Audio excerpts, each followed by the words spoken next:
स्वागत है एक बार फिर से आपका जनादेश, क्योंकि जनादेश का मतलब है जनता के सवाल और नेताओं के जवाब।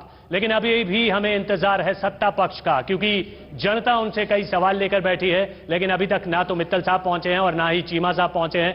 लगातार इस बात का आश्वासन दिया गया कि वो यहां पर पहुंचने वाले हैं। जगह उनकी खाली है, उम्मीद करते हैं कि जल्दी वो आएंगे और जनता के सवालों का जवाब देंगे। लेकिन जो हमारे साथ कैंडिडेट हैं, इनको क्यों रोपड़ की जनता चुने, वो सिलसिला हम आगे बढ़ाते हैं। मुकेश के साथ कुछ महिला यहाँ पर बैठी हुई हैं वोटर, वो कुछ जानना चाहती हैं। जी मुकेश। बिल्कुल, जो महिलाएं हैं वो अहम रोल अदा करती हैं। महिला के तौर पर जो कैंडिडेट्स यहाँ पे पहुंचे या नहीं पहुंचे, क्या सवाल है आपका? सर, मेरा सवाल दोनों पार्टियों से है। जो बड़ी पार्टियां हैं ये 5 साल के बाद हर बार बारी बारी आती हैं और कोई विकास नहीं करती, कोई मेडिकल सहूलत नहीं, नशाखोरी इतनी बढ़ी हुई है और बार बार कहती हैं, करती कुछ नहीं है। मतलब वोट्स लेने के लिए आती हैं, उसके बाद कुछ नहीं करती, ये एक आरोप है। दूसरा आरोप हम लेना चाहेंगे। आपका क्या नाम है? आप अगर खड़ी हो जाएं। मेरा नाम पवन गरेवाल है जी। मैं क्वेश्चन क्या पूछूं, अगर कैंडिडेट तो यहाँ पे है नहीं है जिन्होंने विकास करना है। बिल्कुल नरेंद्र, आप जो बात कह रहे थे वही बात है कि जिनसे सवाल करना चाहते हैं वो फिलहाल जनता को फेस करने के लिए तैयार नहीं है। बिल्कुल, जनता का सामना करने के लिए तैयार नहीं है, नहीं पहुंचे हैं। लेकिन एक सवाल जो महिला ने उठाया, उनका कहना यह था कि बार बार सत्ता बदल बदल कर आती रही है। कांग्रेस भी आई है और इस वक्त जरूर सत्ता पक्ष में बीजेपी और अकाली दल है, लेकिन मौका तो आपको भी दिया गया ढेर साहब, और आपके प्रति भी आरोप लगा रहे हैं कि हमने आपको भी मौका दिया और बीजेपी को भी मौका देकर देख लिया, कोई फर्क नहीं है दोनों में। जब भी हमें मौका मिला है, जो हॉस्पिटल बने हैं, रोपड़ में बना है, जो एजुकेशन सेंटर बने हैं हमारी सरकार पे बने हैं, हमने डेवलपमेंट भी की है, एजुकेशन का भी ध्यान रखा है, मेडिकल का भी ध्यान रखा है। जब जब हमारी सरकार बनी हमने काम किया है, पर हमारे काम करने का क्या फायदा था? उसके 5 साल बाद वो सारा पीछे चला जाता था, हमारा काम जो विकास था वो विनाश में बदल जाता था। जी, काम किया है, लेकिन इनका ये कहना है कि अकाली खराब कर देते हैं। जनता को लगता है कि काम हुआ है कांग्रेस के राज्य में, कम से कम। क्या पूछिए जी, ये तो आरोप प्रत्यारोप है। कांग्रेस वाले अकालियों पे और अकाली कांग्रेस पर आरोप लगाते हैं, लेकिन एक जनता के तौर पर आपका क्या सवाल है? जनता ਤਾਂ ਜਿਹੜੀ ਸਵਾਲ ਮਤਲਬ ਇਹਨਾਂ ਨੇ ਆਰੋਪ ਲਗਾਇਆ ਹੈ, ਇਹ ਤਾਂ ਬਾਰ-ਬਾਰ ਕਦੇ ਇੱਕ ਪਾਰਟੀ ਲੋਕਾਂ ਨੂੰ ਲੁੱਟਦੀ ਹੈ, ਕਦੇ ਦੂਸਰੀ ਪਾਰਟੀ ਲੋਕਾਂ ਨੂੰ ਲੁੱਟਦੀ ਹੈ। ਤੇ ਅਸਲ ਦੇ ਵਿੱਚ ਲੋਕਾਂ ਨੂੰ ਫੈਸਿਲਿਟੀ ਕੋਈ ਵੀ ਦੇਣੀ ਨਹੀਂ ਚਾਹੁੰਦੀ ਕੋਈ ਵੀ ਸਰਕਾਰ। ਇਸ ਲਈ ਲੋਕ ਇਹ ਚਾਹੁੰਦੇ ਆ ਵੀ ਕੋਈ ਇਹੀ ਜੀ ਪਾਰਟੀ ਹੋਣੀ ਚਾਹੀਦੀ ਹੈ ਜਿਹੜੀ ਲੋਕਾਂ ਦਾ ਦੁੱਖ ਦਰਦ ਸਮਝੇ ਔਰ ਲੋਕਾਂ ਨੂੰ ਅੱਗੇ ਉਹ ਦੇਵੇ। ਹਰ ਵਾਰੀ ਮੇਰਾ ਇੱਕ ਸਵਾਲ ਵੀ ਹੈਗਾ, ਜਿਹੜਾ ਵਿਕਾਸ ਤੇ 4 ਸਾਲ ਪਹਿਲਾਂ ਪਾਰਟੀ ਰਾਜ ਕਰਨ ਵਾਸਤੇ ਆਉਂਦੀ ਹੈ, ਲੋਕੀ ਉਹਨੂੰ ਜਿਤਾ ਕੇ ਸੱਤਾ ਦੇ ਵਿੱਚ ਲਿਆਉਂਦੇ ਨੇ, ਉਸ ਤੋਂ ਬਾਅਦ ਉਹ ਕੋਈ 4 ਸਾਲ ਕੋਈ ਕੰਮ ਨਹੀਂ ਕਰਦੀ।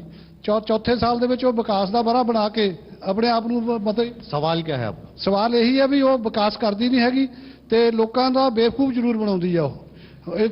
ਪਿਛਲੇ ਸਾਲ ਵੀ ਪਿਛਲੀ गवर्नमेंट ने भी इस तरह ही किया।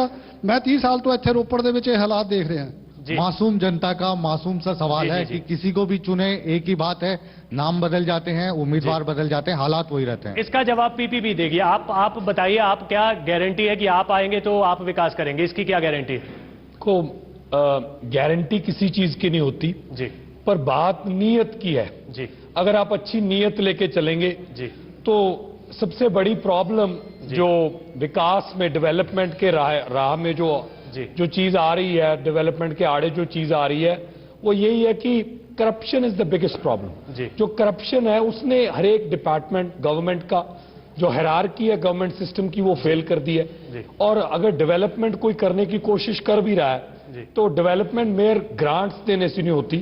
वो जो डेवलपमेंट लोगों के जो पैसे हैं, ये सरकारी एक्सचेकर में से पैसे आ रहे हैं, इसको किस देख रेख में खर्च किया जा रहा है? कौन सी अथॉरिटी है जो यहाँ डेवलपमेंट हो रही है, सड़कें बन रही हैं, कौन सी ऐसी अथॉरिटी है जो उसको चेक कर सकती है कि उसमें कोई गड़बड़ तो नहीं हो रही?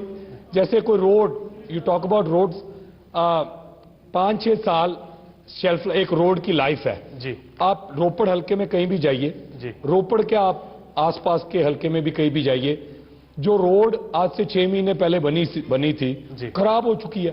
इसकी सीधी बात है कि वो जो रोड में जो टार डलता है उसमें कहीं ना कहीं बेईमानी आ गई है। जी जी, मैडम साहब, करप्शन की बात हो रही है, लेकिन दिक्कत ये है कि आपकी पार्टी की जो सुप्रीमो है उन पर भी करप्शन के बहुत सारे चार्जेस हैं और उत्तर प्रदेश में तो आधा मंत्रिमंडल खाली हो गया। क्यों जनता आपको चुने? करप्शन की बात है तो बहन जी इस मुद्दे पे बहुत स्ट्रिक्ट है। जिस भी किसी पे माड़े सी भी उंगली उठी है तो बहन जी ने उसको मंत्रिमंडल से बाहर कर दिया है। जब सरकार खत्म होने वाली थी, बिल्कुल जब 5 साल पूरे हो गए थे, बिल्कुल नहीं। जब जब कभी आरोप लगा उसी टाइम सरकार से बाहर किया, परंतु दूसरी पार्टियों के सभी नेताओं पे आरोप लगे हैं। दूसरी पार्टियां अपने जो उनके मंत्रिमंडल हैं, उनके सहयोगी हैं, उनका बचाव पक्ष में रहती हैं। बाकी पार्टियों के ज्यादातर नेता लोग सारे जेलों में हैं, जहां फिर उन पे बहुत सारे भ्रष्टाचार के करप्शन के केस लगे हुए हैं और देश का करोड़ों अरबों खरबों करोड़ रुपया जो विदेशी बैंकों में जमा है और जो पैसा जनता की भलाई के लिए लगना चाहिए। मैं आपके पास वापस आऊंगा, लेकिन पहले जनता का सवाल। जी बिल्कुल, आपका नाम क्या है और क्या जानना चाहते हैं और किससे? मेरा नाम कामर गुरदेव सिंह बागी है जी। CITU का डिस्ट्रिक्ट का मैं प्रेसिडेंट हूं। मैं दोनों पार्टियों से जानना चाहता हूं, जो 65 साल से लोगों को बुद्धू बनाती आ रही हैं, 1989 से कम उजरत जो है मजदूर की, वो 1989 में पंजाब नंबर 1 पे था, लेकिन आज जो पंजाब है वो 18वें स्थान पे जा चुका है। हम लगातार 15 साल से इसके लिए एजिटेशन कर रहे हैं। पहले कांग्रेस रही, उसने भी डांगे ली, अकाली दल आया, उसने भी डांगे ली। अभी हमारी जो आशा है, हमारे को उम्मीद है कि मनप्रीत सिंह बादल, जिसका 20 साल का कुल मिलाकर नरेंद्र, उनका कहना यह है कि सत्ता जिसकी भी आती है, मजदूर वर्ग हमेशा परेशान रहा है। बिल्कुल, मजदूर वर्ग परेशान रहा है। क्यों कांग्रेस ने मजदूर वर्ग का कुछ नहीं किया, इस पर हम जवाब ढेर साहब हमारे साथ हैं। एक छोटा सा ब्रेक, जल्द लौट रहे हैं।